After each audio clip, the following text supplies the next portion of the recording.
Hello, I'm Carsten Pötzsch. I'm a trainer in this workshop and part of the EuFMD team. We had a 3-day workshop here in Accra in Ghana to train future support officers for PCP. This is the progressive control pathway.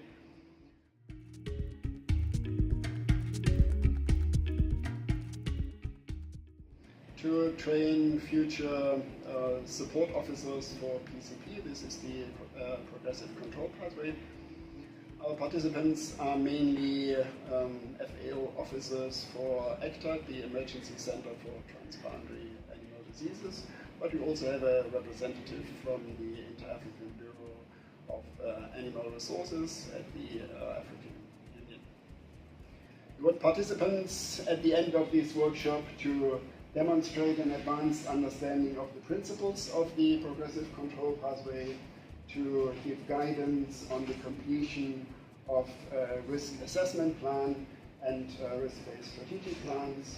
We want them to assess such plans for the alignment to the PCP principles, and we want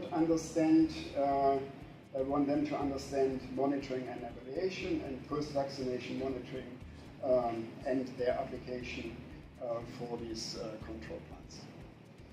In the region, countries are mainly in, they are all in PCP stages 0 or 1.